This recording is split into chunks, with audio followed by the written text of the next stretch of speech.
Leyendas en controversia.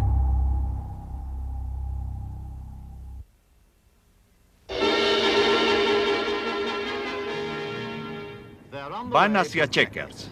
El presidente y el primer ministro conducen por un camino rural y la gente del pueblo sale a lo largo de la ruta para alabarlos, saludarlos y desearles buena suerte.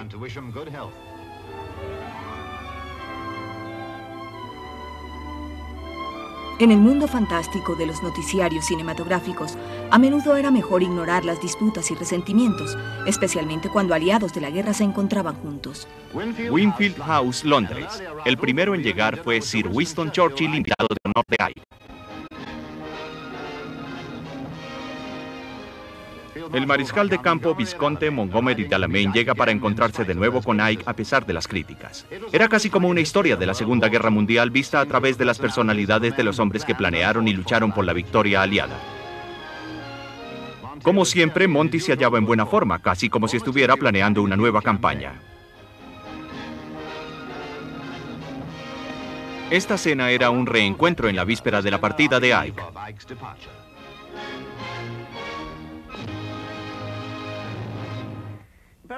Aparentemente Ike ha llegado a pensar que no pasará a la historia como un gran presidente y lo acepta.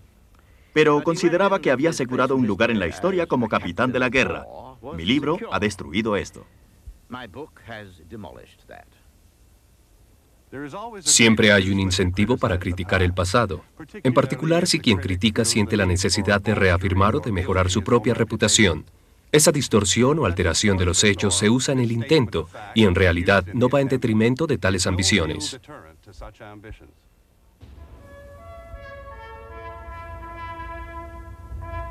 Ike y Monty, generales en guerra. Funeral oficial del mariscal de campo Visconde Montgomery d'Alamein.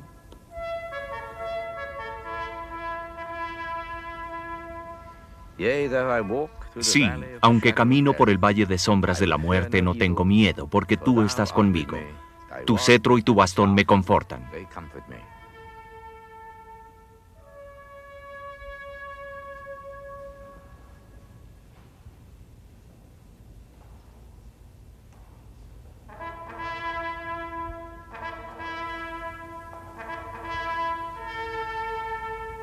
En busca de la gloria eterna, Montgomery, al igual que Eisenhower, dejó copiosos registros, cartas, diarios, memorias, testimonios de la historia.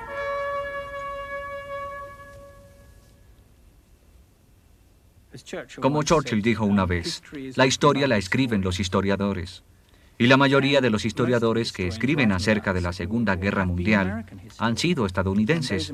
Esos historiadores siempre le han dado a Eisenhower 3/4 partes del crédito. Yo creo que en ese sentido han perjudicado mucho a Monty. Pienso que muchos historiadores británicos asumirán la posición de decir que Monty era un oficial militar superior a Eisenhower.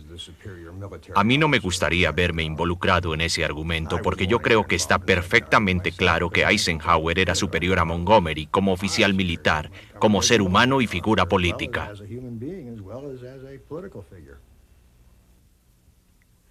Ike y Monty no siempre estuvieron como perros y gatos. Es mejor decir que Monty siempre estaba en contra de Eisenhower, porque estaba decidido a lograr lo que se había propuesto o a que Gran Bretaña se saliera con la suya. Para Gran Bretaña era importante que la guerra terminara rápidamente y para Monty era importante salir victorioso en esa guerra. Necesitábamos la figura de un héroe. Churchill rápidamente se dio cuenta de ello, y Monty representaba perfectamente su parte. Las fábricas, hablaba con los trabajadores, con las tropas que se aprestaban al día D, y lo hacía de una forma muy brillante.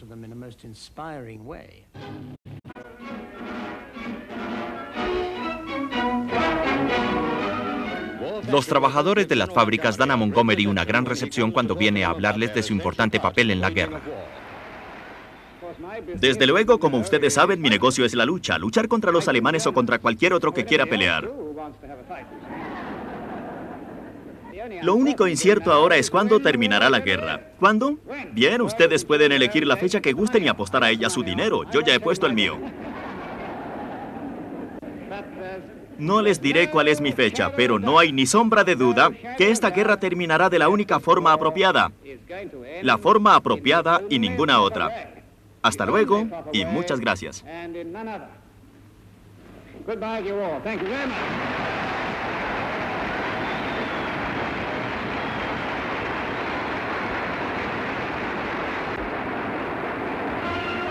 Bernard Lowe Montgomery nació en el seno de una gran familia victoriana en 1887. Su padre era un obispo evangelizador. Mi padre fue un santo, si es que algún santo se encuentra en esta tierra. Yo lo adoraba. Un día fui descubierto fumando en el jardín. No quería fumar. Solo pensé en hacerlo. Y mi padre se enteró de ello. Me llevó a la pequeña capilla que teníamos en la casa, nos arrodillamos y él oró al Todopoderoso para que me perdonara ese terrible pecado. Luego hubo un silencio y yo pensé que el asunto había terminado, que el Todopoderoso había aceptado mi dolor. Mas no fue así. Cuando abrimos la puerta y salimos, allí estaba mi madre con un bastón. Ella pensaba que también era necesaria una corrección más terrenal. Mis primeros días fueron una constante batalla en la que mi madre invariablemente salía victoriosa. Si no podía encontrarme en ningún lugar, decía, ve y averigua qué está haciendo Bernard y dile que deje de hacerlo. Pero los constantes castigos y palizas con el bastón, que eran muy frecuentes, no me disuadieron en absoluto. La verdad es que Monty tuvo una niñez con grandes carencias emocionales y en especial una muy mala relación con su madre, quien a menudo lo engañaba y lo trataba casi como a un insecto. Él nunca se repuso de eso. Dentro de Monty realmente hay un niño de escuela ansioso de aprobación y afecto. Sabe que solo hay una forma de obtener algún tipo de atención y es ganándosela.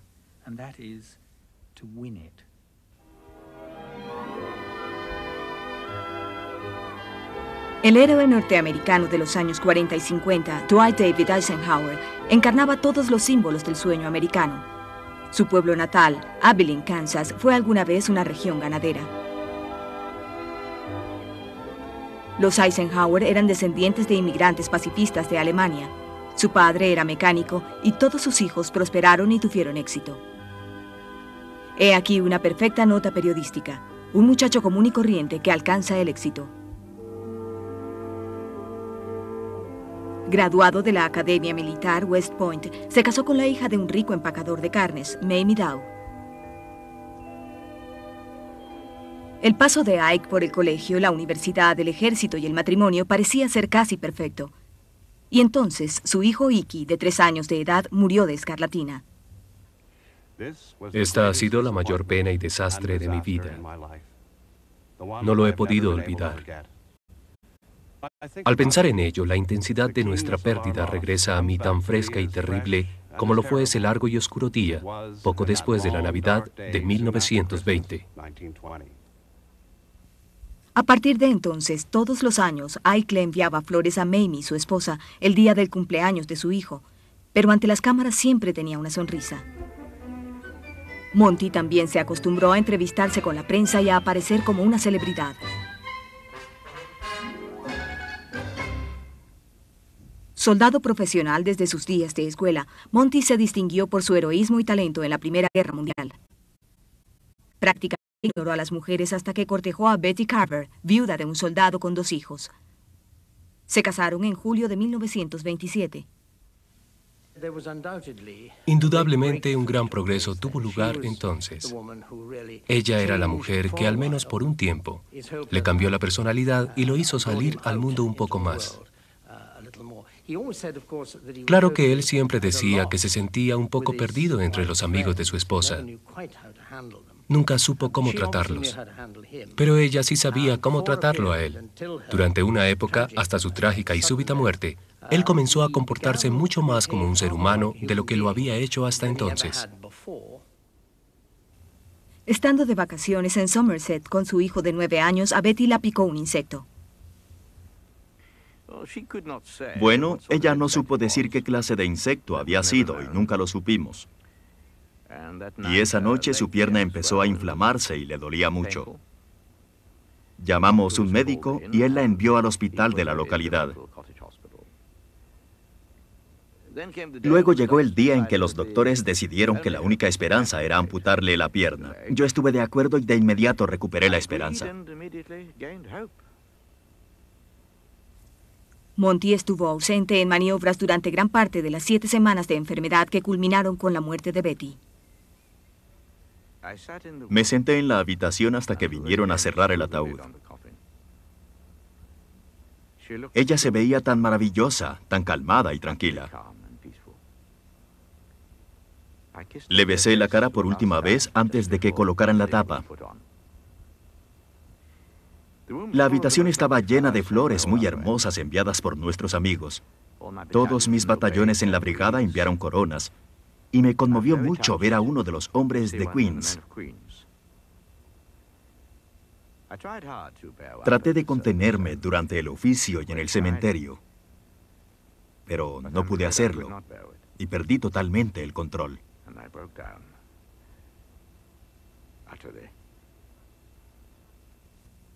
A menos de 2 años de la muerte de Betty, Monty salió a pelear su segunda gran guerra.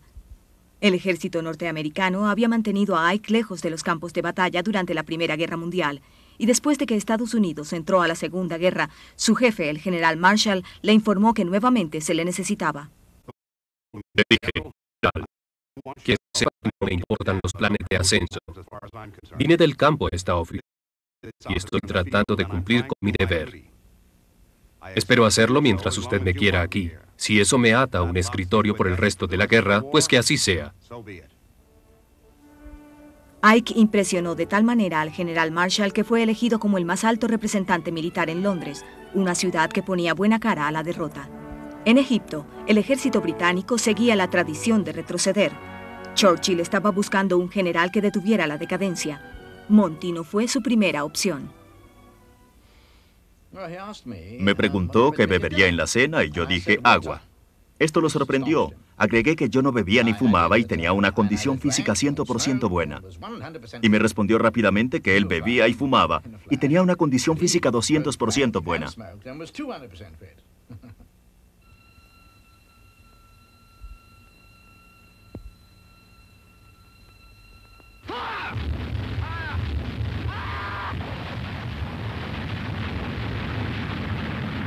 La toma de Monty del 8º Escuadrón, así como su heroísmo en Alamein, se ensalzaron y censuraron en los estudios cinematográficos británicos. Pero sus palabras no requerían halagos. Nos detendremos aquí y pelearemos. No habrá más retiradas. Si no podemos permanecer aquí con vida, entonces permaneceremos aquí muertos.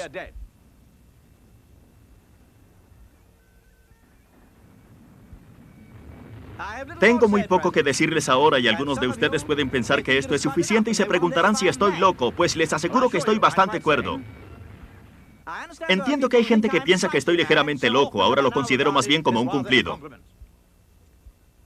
El punto importante que deben recordar es que de una vez por todas vamos a acabar con ese sujeto Rommel.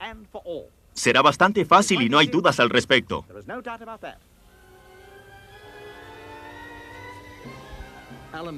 Alamein fue una batalla crucial, sin duda alguna. Fue el momento decisivo de la guerra. Fue el inicio de la marea en contra de los alemanes y a favor de los aliados. Se ha pensado siempre que la victoria se logró casi enteramente gracias a su mando, su extraordinario sentido de equilibrio en el campo de batalla. Él peleaba grandes batallas igual que lo hace un boxeador profesional en sus encuentros. Siempre estaba en equilibrio esperando al otro, a que su oponente perdiera el equilibrio. Pero claro está que no se trataba solo de eso, como sabemos hoy día. Tenía una fuente de inteligencia. Una inteligencia para el enigma que finalmente le dijo exactamente lo que Rommel iba a hacer y cuándo lo haría. Eisenhower no se sentía intimidado por Montgomery como general. Él, al igual que la mayoría de los generales norteamericanos, no creía que el Alamein había sido todo lo que se decía. Creía que cualquiera con el armamento y poder aéreo que Montgomery tenía podría haber ganado la batalla. Tuve a Eisenhower aquí una noche, una persona agradable y bastante buena en la línea política, pero su conocimiento de cómo hacer la guerra o de cómo luchar en una batalla es definitivamente nulo. ¿Es preciso mantenerlo totalmente alejado de ese tipo de cosas o de lo contrario, perderemos la guerra? El desdén de Monty hacia la falta de experiencia de Ike en el campo de batalla no lo abandonaría nunca. Tal vez fue terrible ser un oficial general británico en la Segunda Guerra. Usted ha estado en eso tanto tiempo.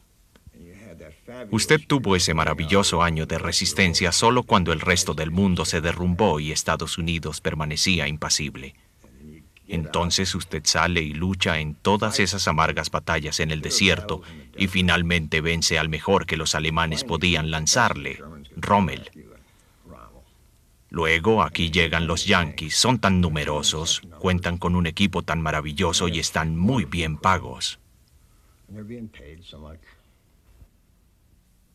Muy bien pagos, sobreexcitados sexualmente y ahí, era el grito popular acerca de los visitantes norteamericanos. El nombre de Kay Somersby, chofer de Ike durante la guerra, pronto se vio ligado en la prensa al de su jefe, el general de 4 estrellas.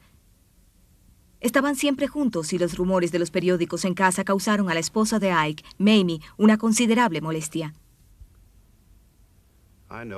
Yo sé que independientemente de lo que yo te escriba, leerás entre líneas que estoy pensando en ti y deseando una vez más que pudiéramos estar juntos en nuestra casa.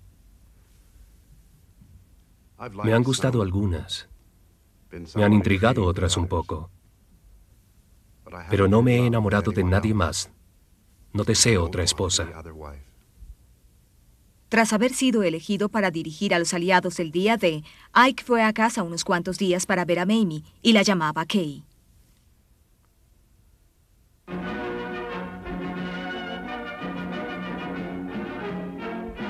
Quienes diseñaron la última y definitiva fase del conflicto europeo se reunieron. El Comando Supremo de las Fuerzas Aliadas Expedicionarias se fotografió por primera vez en su cuartel general. Numerosas cámaras registraron el acontecimiento. Se habían hecho intentos para acabar con la controversia Ike-Monty, incluso en la fase precacique. En realidad su forma de pensar era muy parecida. A partir de ese momento, en enero hasta el 6 de junio, trabajaron juntos muy bien.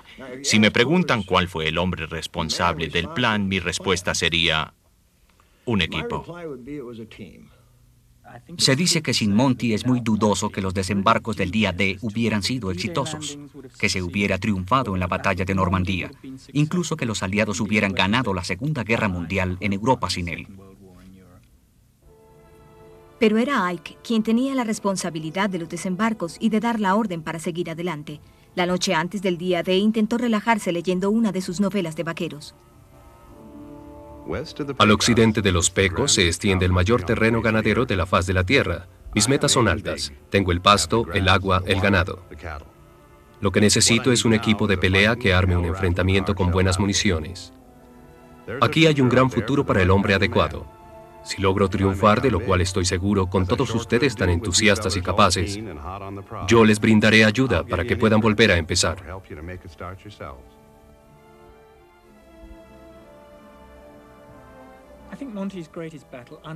Pienso que la mayor batalla de Monty fue sin duda alguna la invasión del día D y la batalla en Normandía. Fue una gran tragedia que el plan maestro de Monty, que presentó 5 meses antes de que comenzara la batalla y que persiguió con tanta paciencia y tesón, haya sido malinterpretado años después. Porque fue realmente el triunfo solitario del equipo de trabajo de los aliados en la Segunda Guerra Mundial. Montgomery mintió acerca de lo que intentaba hacer en Caen el mismo día D y luego en los subsiguientes. Semanas que se prolongaron hasta casi 2 meses. Tiempo en el cual Montgomery había hecho promesas que no cumplió. Permítame resaltar el punto una vez más a riesgo de ser tedioso.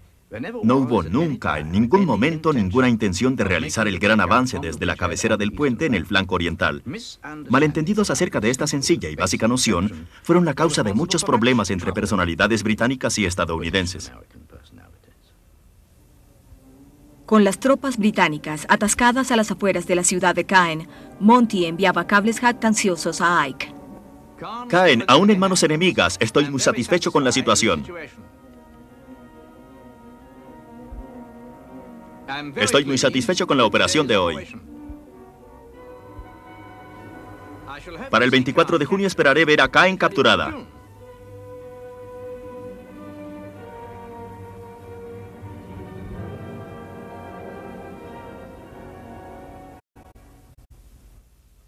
Estábamos muy preocupados acerca de la situación estática cerca de Caen. Se consideraron todos los medios posibles para romper el estancamiento y en repetidas ocasiones le insistía a Montgomery para que acelerara e intensificara hasta el límite sus esfuerzos. El problema era que Eisenhower no era realmente un comandante de combate que veía en el papel exactamente cómo era el plan. No entendía que una batalla requiere una cantidad considerable de lucha y que no todo resulta de acuerdo con lo planeado. Pero desde el punto de vista de Monty, mientras tuviera a los alemanes en el flanco oriental, atrapados hasta el cuello, en tanto los americanos intentaban llegar dándole la vuelta a la avalancha, todo saldría bien. Montgomery quería avanzar, pero estaba satisfecho si no lo hacía, siempre que pudiera atraer las reservas alemanas hacia su frente. Logró que esto ocurriera, pero en el proceso también consiguió frustrar y desconcertar a Eisenhower con sus afirmaciones acerca de cuán bien marchaba todo y cómo iba a ser el gran avance hasta que alguien estallara. Y ese no sería el final. Y esto sencillamente no estaba ocurriendo en el campo de batalla.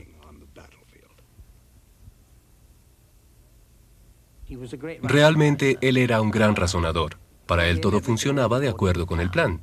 Fuera esto cierto o no.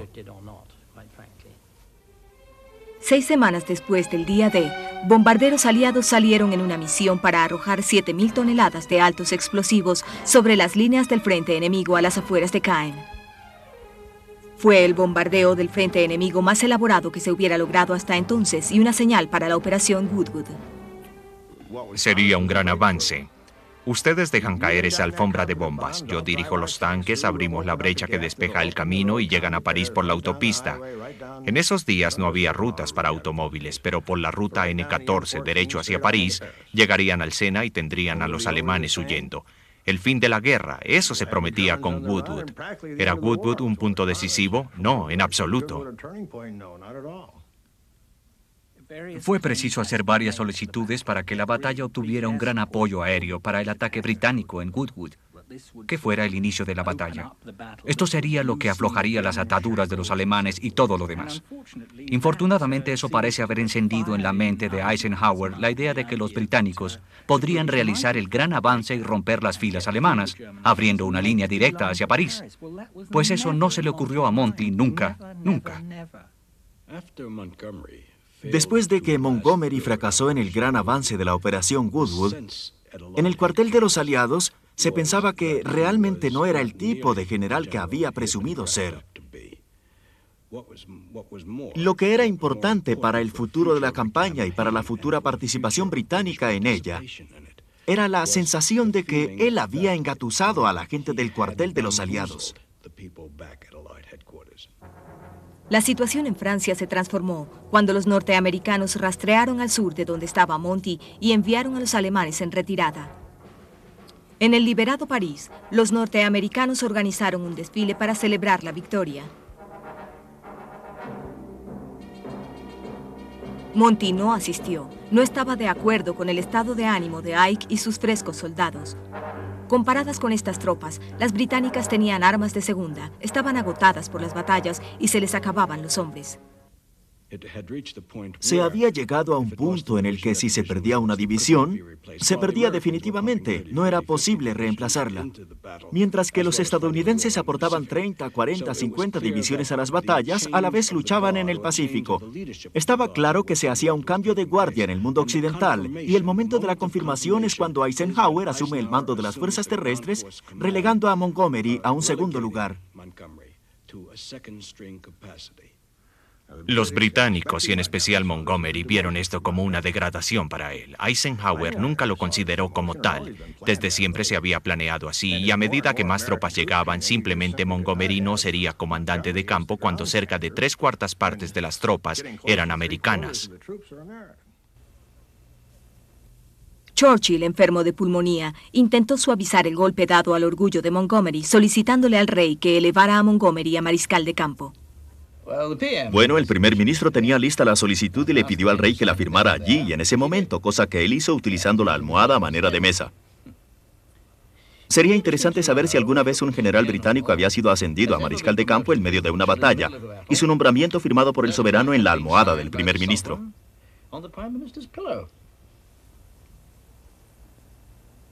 Desde su cuartel ambulante, Monty arengaba a Ike en intentos para recuperar el comando en tierra y para que lanzaran un poderoso y fuerte ataque dirigido a Berlín.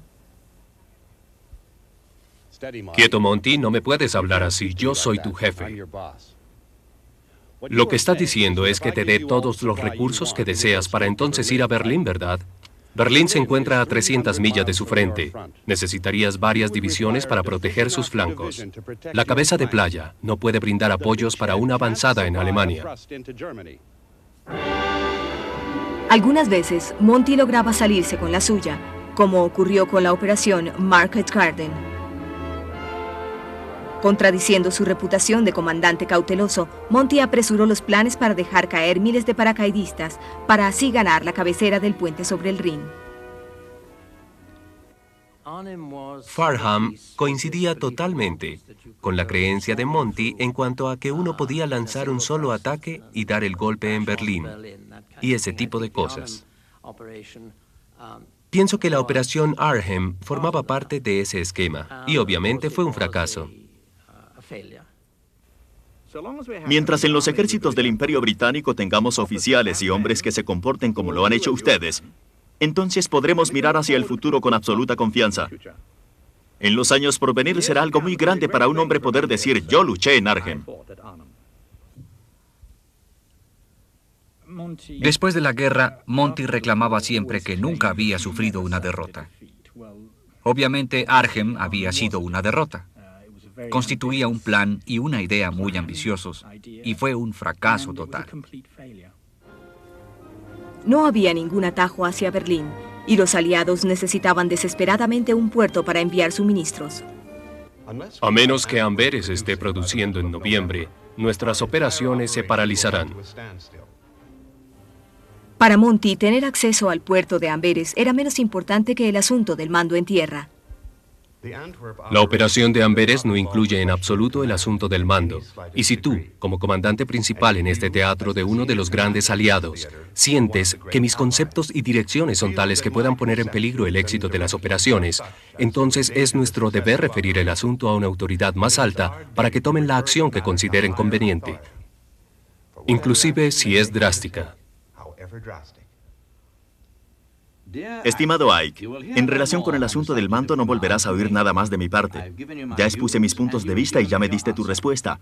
Ese es el fin del asunto y tanto yo como todos aquí te daremos un 100% de apoyo para hacer lo que deseas y sin duda lo llevaremos a feliz término. He dado primera prioridad a Amberes en todas las operaciones del 21º Grupo del Ejército y todas las energías y esfuerzos se dedicarán ahora a abrir ese lugar. Tu muy devoto y leal subalterno, Monty.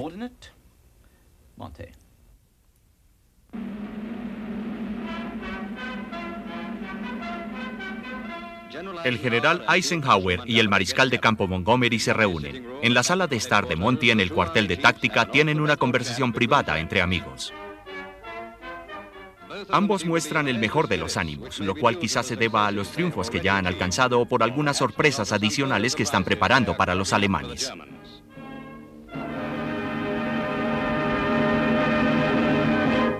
Keith Somersby seguía al lado de Ike. La naturaleza exacta de su relación personal era, y aún es, un misterio.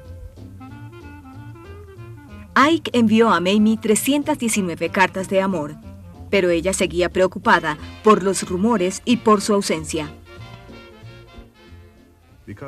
Comprendo que debido a que no tienes un trabajo específico en la guerra que absorba tu tiempo y tus pensamientos, es más duro para ti sobrellevar esta angustia. Pero no deberías olvidar que te extraño y te amo, y que el peso de la responsabilidad que tengo sería intolerable si no creyera que hay alguien que desea que regrese a casa para siempre. No olvides que yo recibo golpes todos los días.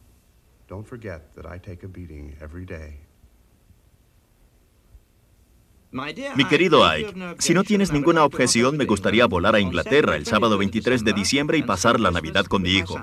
No lo he visto desde el día de... Tuyo siempre, Monty. 16 de diciembre de 1944. Querido Monty, me alegro mucho que puedas tener la oportunidad de pasar la Navidad con tu hijo. Te envidio. Ese mismo día, los alemanes realizaron una sorpresiva contraofensiva e hicieron un envío masivo de tropas contra las filas aliadas en el bosque de Ardenas. Cuando Ike habló con Monty acerca del Bulge, había una mala comunicación telefónica. Lo que se escuchaba era incomprensible. Monty quería creer que los americanos tenían pánico y que él sería quien los rescataría de su propia insensatez. Lo único que escuchó decir a Eisenhower fue: tienes que asumir el mando de la parte norte del Bulge. Y eso hizo. Según un testigo ocular, llegó como Cristo cuando entró a limpiar el templo.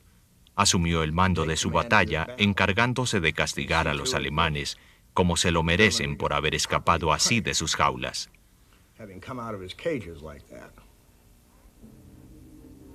Ike ordenó al general Omar Bradley entregar a Monty las tropas norteamericanas al norte del ataque alemán. Bradley se preparaba para ser el gran comandante de campo y Monty sintió que estaba a punto de caer. Así que cuando ocurrió el desastre en las Ardenas, Monty no pudo creer que había tenido razón. La verdad es que Eisenhower no solo sintió pánico, sino que se asustó tanto de las escuadras asesinas alemanas que se encerró 8 días en su cuartel general en Versalles. En esos días nadie pudo verlo. Solo se encerró por miedo a que lo asesinaran. Y lo mismo sucedió con el general Bradley en Luxemburgo. Sus tropas no lo vieron durante toda una semana.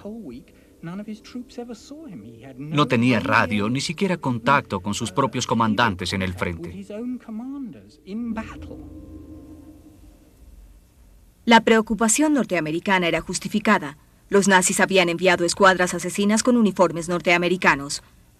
Se capturó a algunos y las cámaras del Cuerpo de Señales de Estados Unidos fotografiaron su ejecución sumaria.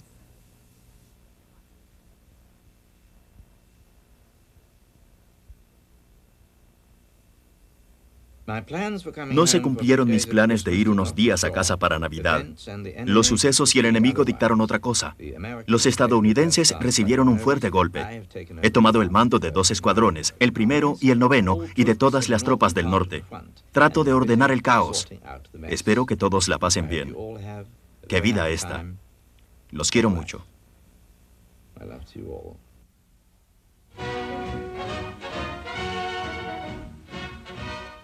La batalla del Bulge se olvida pronto.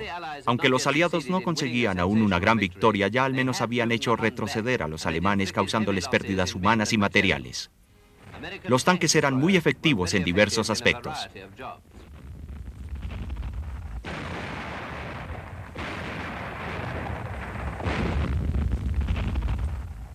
Mientras del Oriente lleguen noticias alentadoras de la ofensiva de Stalin para terminar la guerra, de algo estaremos seguros. La batalla del Bulge puede haber retardado, pero no evitará la derrota de Alemania en el occidente. Como un sabueso, Monty intentó una vez más recobrar el control de las tropas de infantería. Estoy absolutamente convencido de que la clave del éxito está en, primero, todo el poder ofensivo disponible asignado al frente de batalla del norte que avanza hacia el Ruhr. Segundo, un plan de mando acertado, y eso implica un hombre que dirija y controle todo el combate táctico del frente norte. Estoy completamente convencido de que volveremos a fracasar si no cumplimos con estas 2 condiciones básicas. Tu amigo devoto, Monty. Tu última carta me preocupa con predicciones de fracaso, a no ser que pormenorices tus opiniones exactas acerca de que te dé el mando sobre Bradley. Te aseguro que en cuanto a eso no puedo hacer nada. Por mi parte, deploraría que aumentara esta enorme diferencia de convicciones entre nosotros, que tuviéramos que presentar nuestras diferencias ante los jefes de Estado Mayor. Monty comprendió que aunque hubiera ganado esa batalla en las Ardenas, se hallaba de hecho en un apuro, y que si se llegara a tomar una decisión, si Eisenhower amenazara con renunciar, sería Monty quien tendría que irse y no Eisenhower. Y eso es exactamente lo que hizo Eisenhower. Dijo: estoy preparando un telegrama para el general Marshall diciendo: No puedo más con este hombre, es insubordinado. Piensa que puede ganar la guerra solo y no puedo arreglármelas con él. Afortunadamente, el jefe de Estado Mayor de Monty, Freddy de Gingant, voló en medio de una terrible niebla y dijo, mira, es realmente serio. Querido Ike, vi a Freddy y comprendo que en estos días difíciles estés muy preocupado con tantos problemas. Te he hablado francamente porque pensé que es lo que te gustaría. Estoy seguro de que hay muchos factores que pueden tener un alcance que no logro imaginar. Cualquiera que sea tu decisión, puedes confiar completamente en mí para cumplirla y sé que Brad hará lo mismo. Siento que mi carta te haya trastornado y te ruego la rompas. Tu fiel subalterno, Monty. Con frecuencia se critica a Monty, especialmente en Estados Unidos, por no haber contraatacado a los alemanes en las Ardenas. Y en realidad no intentó arrebatarles la victoria. En un sentido, no le entusiasmaba contraatacar. Y que eso es perfectamente cierto. Monty no tenía la intención de librar una batalla ofensiva en las Ardenas. Era un terreno terrible para luchar y francamente no iba a sacrificar más sangre americana o británica en un sitio donde lo ideal era la defensa.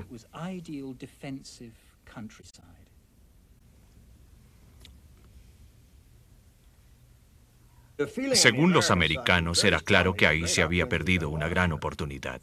Luego, para acabar de empeorar la situación en el punto más débil de la alianza en toda la guerra, o al menos de la campaña del noroeste de Europa, hubo esa famosa conferencia de prensa donde Montgomery dijo: «Qué maravilloso ha sido guiar las tropas americanas. Qué buenas son cuando se es firme con ellas. Ha sido la batalla más interesante que he tenido en toda la guerra, exceptuando el Alamein».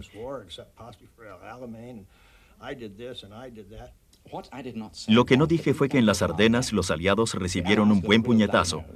Los norteamericanos tuvieron casi 80.000 bajas, y eso no hubiera ocurrido de haber luchado adecuadamente tras la victoria de Normandía. Además, por esa batalla innecesaria perdimos unas 6 semanas con todo lo que eso acarreó como consecuencias políticas, cuando el fin de la guerra ya estaba cerca. Para los americanos, lo que Monty hizo fue incomodar en la batalla. Ni entonces ni ahora se le reconoce mérito alguno por lo que hizo allí. Yo pienso igual. La contribución de Montgomery fue absolutamente nula en la batalla del Bulge. Es la tarde del 23 de marzo. La artillería dispara y continúa durante toda la noche.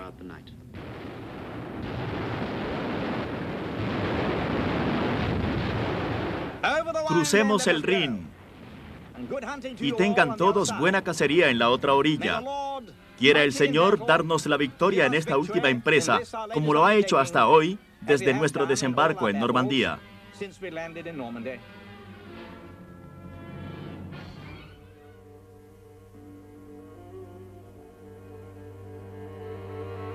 Era el momento de planear la derrota de Alemania y la suerte de Berlín. Como historiador me resisto a decir que los hechos importantes de la historia se deciden por simples choques de personalidad.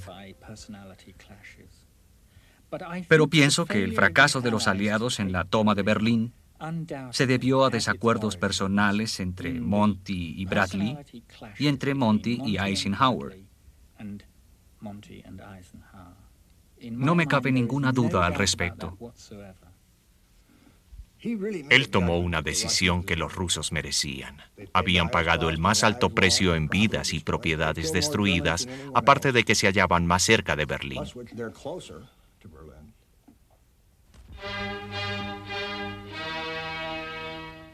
Este es el informe más satisfactorio que he hecho hasta ahora.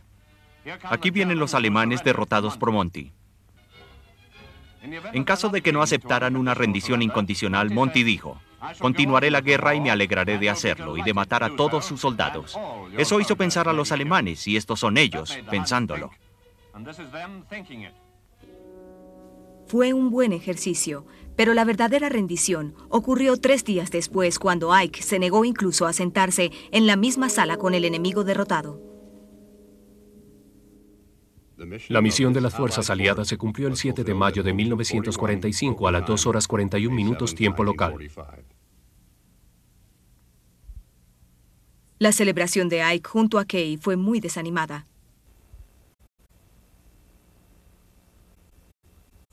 Así que terminó la campaña en el noroeste de Europa. Estoy contento. Ha sido duro. Cuando analizo la guerra en conjunto me asombran los errores cometidos. El comandante supremo carecía de ideas firmes acerca de cómo hacer una guerra y no hacía sino dejarse llevar por los acontecimientos. En ese aspecto en particular era bastante inútil.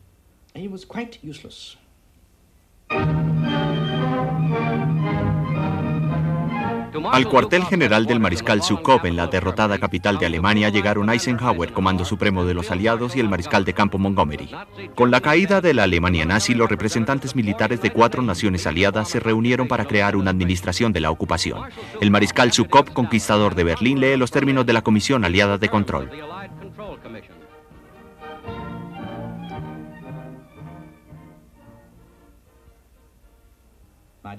Mi querido Ike, ahora que ya hemos firmado en Berlín, supongo que pronto empezaremos a ocuparnos de nuestros propios asuntos.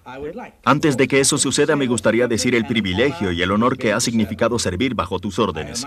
Debo mucho a tus sabios consejos y a tu amable paciencia. Conozco bien mis fallas y supongo que no soy un subalterno fácil. Me gusta hacer las cosas a mi manera, pero en los momentos difíciles me hiciste seguir la ruta y de ti he aprendido mucho.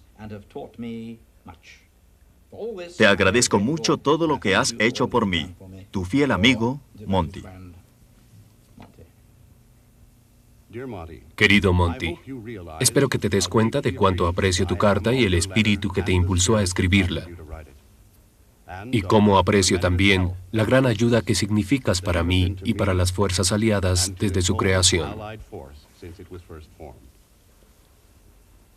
En los años que nos quedan por delante, es posible que eventualmente nos encontremos no solo para hacer reminiscencias, sino también para demostrar ese espíritu de camaradería que confío existirá siempre entre nuestros países. Con mis mejores recuerdos, como siempre, Ike.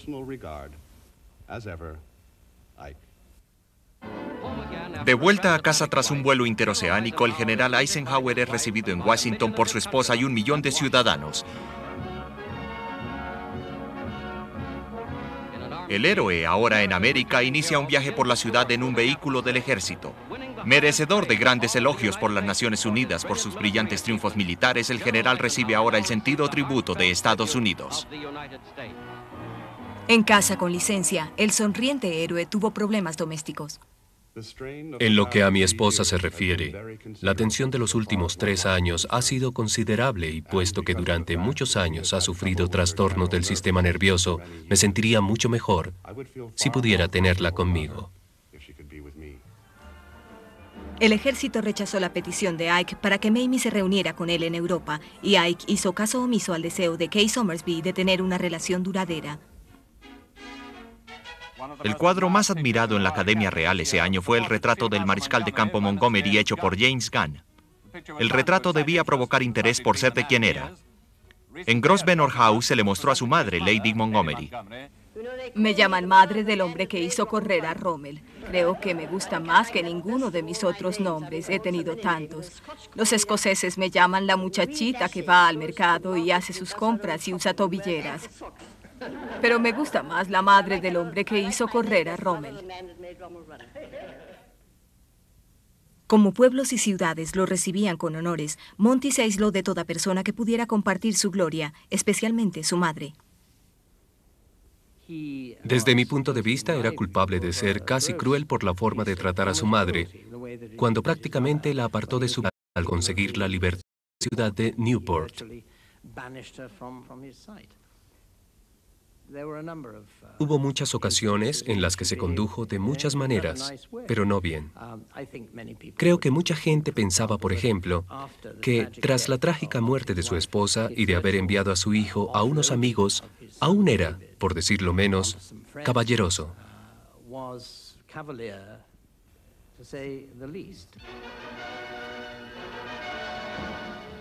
El primer sitio a donde llegó en Inglaterra fue el colegio Amesbury, en Surrey.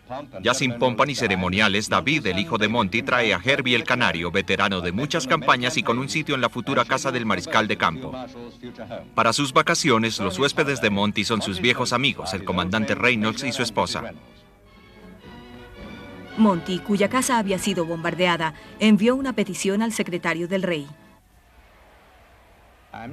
Empiezo ahora a saber qué es lo que me falta. Es un lugar que pueda llamar casa. No puedo permitirme comprar y equipar una. Y debo confesar que pienso con preocupación en el ocaso de mi vida. Se rechazó la solicitud hecha al rey para obtener el don de una casa. Mucha gente me ha dicho que escribiendo yo podría fácilmente obtener dinero para lo que quiero. Y es verdad, he tenido muchas ofertas. La última, hecha en Estados Unidos, me garantizaba $500,000, pero no pude aceptarla. No estaría bien. Removería mucho fango. Lo que sé de las interioridades de la guerra nunca deberá publicarse. La controversia acerca de quién ganó la guerra empezó básicamente al cesar los disparos. Gente que había sido oficial del Estado Mayor o incluso conductor de comandantes importantes no tardó en ir a la prensa y en contar historias maravillosas. Se escribe mucho en la actualidad. Autores y escritores norteamericanos han empezado a criticarte, pero parecen bastante incapaces de hacerlo sin meterse conmigo. Es una verdadera lástima. Y todo parece anunciar que autores británicos tomen represalias y se metan contigo. Debería prohibirse a los ayudantes escribir acerca de sus generales. En secreto, Monty tenía pocos escrúpulos para permitir que amigos escritores como Alan Moorhead tuvieran acceso a sus documentos privados de la guerra. Cuando lo descubrieron, manifestó sorpresa.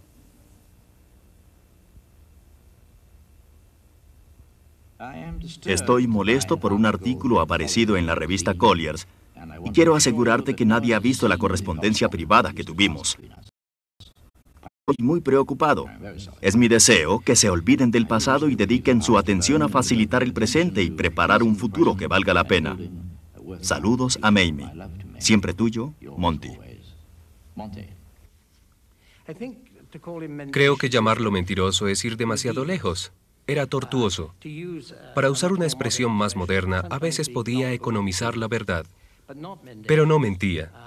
Creo que yo lo catalogaría como una persona dispuesta casi a todo para convencer a la gente,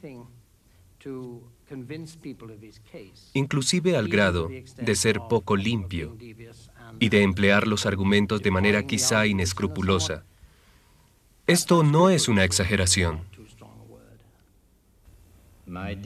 Mi querido Ike, tu última secretaria y chofer al mismo tiempo escribió un libro en Estados Unidos. Me han hecho preguntas al respecto. ¿Puedes enviarme un ejemplar? No se consigue acá. Creo que pronto se publicará tu libro. ¿Me enviarías un ejemplar? Aquí la prensa no dejará de hacerme preguntas. Querido Monty, mi informe personal acerca de la guerra no se publicará oficialmente sino hasta el 22 de noviembre. No obstante, el editor me ha enviado 1 o 2 copias por adelantado y te haré llegar una en cuanto pueda. En lo que se refiere al libro de la señora Somersby, no lo he leído y no sé dónde conseguirlo. Si llego a encontrar un ejemplar, te lo enviaré.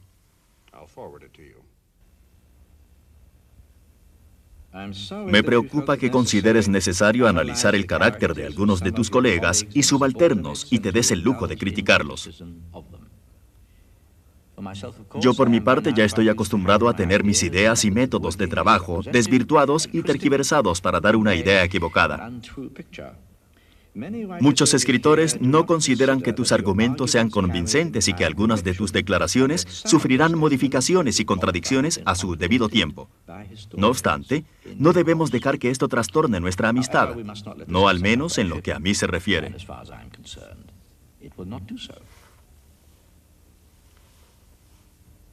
Mamie y yo te enviamos nuestras sinceras condolencias, aun cuando sabemos que no hay palabras que puedan consolar el recuerdo de una madre tan maravillosa. Del asombro de su quiso asistir al funeral de su madre. El soldado que no pudo llevarse bien con su familia hizo amistad con un niño suizo de 12 años. Cuando no pudieron estar juntos un año, Monty escribió a su querido niño: Estaba ansioso de verte y darte un fuerte abrazo. Pero no puedo este año. Debes ser valiente, mi Lucian. Es un duro golpe, pero podemos escribirnos y nos queremos. En definitiva, creces y no eres ya un niño. 16 el año próximo. Puede que vuelvas a tener 12 años. Adiós, Lucian mío.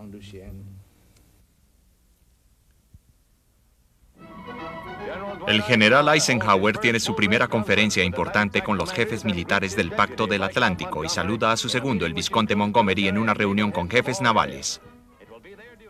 Tenían una buena relación de trabajo, se entendían cuando Eisenhower era comandante supremo de los aliados miembros de la OTAN y Montgomery dirigía las fuerzas de infantería en Europa.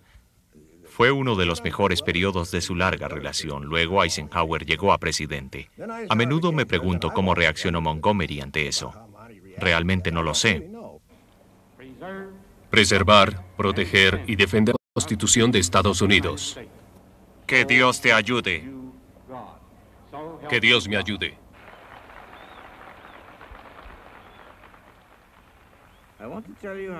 Quiero decirte lo mucho que disfruté mi estancia contigo y con Mamie en la Casa Blanca. Nuestras conversaciones me han dado nueva inspiración. Lo necesitaba como cuando se está un poco cansado. Dios te bendiga en tu gran tarea. Creo que Dios y tú están en la Casa Blanca. Siempre tuyo, Monty.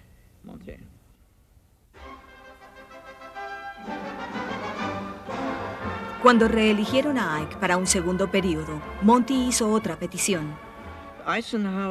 Eisenhower fue un gran comandante supremo. No conozco a nadie capaz de unir tan bien como él las fuerzas aliadas en una máquina de guerra tan eficiente y mantener un equilibrio entre los múltiples elementos conflictivos y perturbadores que a veces amenazaban hundir el barco. Es realmente un gran hombre y es un honor extraordinario tener su amistad. Ha hecho mucho por mí en todo momento y nunca podré expresar adecuadamente lo que debo a su amabilidad e indulgencia. Espero que no te importe si digo esto de ti en mis memorias. Siempre tuyo, Monty. Me siento más que impresionado por la expresión de tus sentimientos personales hacia mí. Habiendo dicho esto, en la forma más personal y privada, solo me queda agregar que espero con ansia la publicación de tu libro. Amistosamente, como siempre, Ike. Monty felt he had to be sly to get away with some of the things he was going to say in the memoirs. He knew very well how controversial they were going to be. I know that because my father was serializing them in the London Sunday Times and had seen them before. Sunday Times, y las había visto antes de publicarlas. A fin de tener derecho legal para incluir las cartas de Eisenhower y de otras personas en el libro, tuvo que escribir y obtener permiso. Falseó su libro para ello, porque sabía muy bien lo polémicas que iban a ser esas memorias. En el otoño de 1944 me di cuenta que la forma como se manejaban las cosas iba a repercutir incluso mucho después de finalizar la guerra. Para mí era como si fuéramos a equivocarnos. Creo que lo hicimos. Claramente dijo que creía que Eisenhower no entendía lo que en realidad era la batalla de Normandía. Explicó que no era en verdad efectivo como comandante de las fuerzas de infantería y que además no era tan buen general. No me consideraría un gran soldado en el verdadero sentido de la palabra. Cualquiera al leer sus memorias llegaría inmediatamente a la conclusión de que era un hombre que creía no poder ser injusto. Siempre me pareció que Ike y yo éramos polos opuestos en cuanto a dirigir la guerra. Eisenhower estaba tan furioso que escribió a una docena de altos oficiales británicos y americanos, Tedder, Alexander, Smith, Bradley, y propuso que todos fueran 2 semanas a Campo David sin sus esposas, para ponerse de acuerdo y escribir una respuesta a las memorias de Montgomery. Se estaba en plena Guerra Fría y Eisenhower era ahora presidente de Estados Unidos. Khrushchev golpeaba las mesas con su zapato y casi a diario amenazaba con cohetes. Todos aquellos a quienes Eisenhower pidió venir a Campo David eran hombres en la plenitud de su carrera, con muchas responsabilidades. Aún así, les pide tomarse 2 semanas para contestar las memorias de Monty. Al fin lo convencen de que en verdad no era una buena idea, y él se olvidó del asunto. Nunca abrí el libro de Montgomery. Vi algunos extractos en los periódicos y eso me convenció de que si yo buscaba algo constructivo, leerlo era una pérdida de tiempo. No me interesaba nada que sea destructivo. No faltarán tontos que probablemente crean lo que dice de sí mismo. En ese sentido tendrá indudablemente un gran éxito. Sencillamente extraordinario. Ike tenía mal genio, se ponía furioso, rojo como un tomate, pero eso pasaba pronto. Era una tormenta de verano, excepto con Monty. Monty lo sacaba de quicio con esas memorias.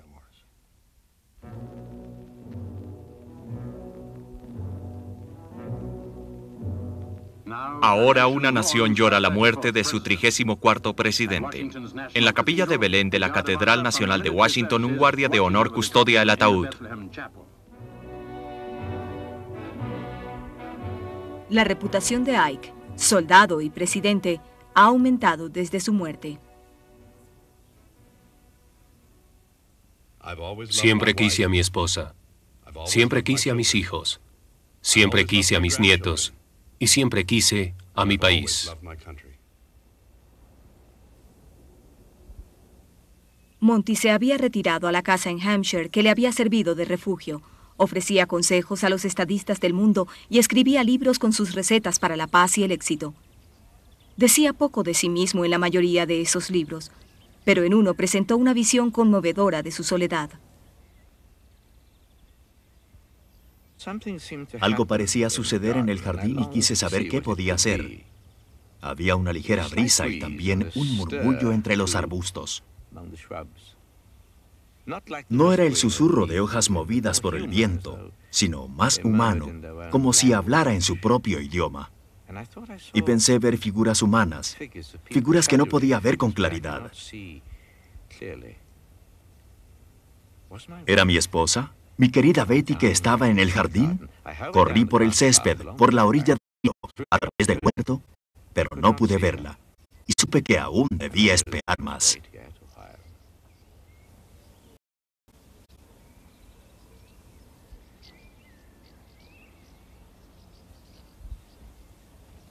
Tras un funeral oficial, calladamente se enterró a Monty en el cementerio local. Aún llegan peregrinos ocasionales, veteranos agradecidos de su liderazgo.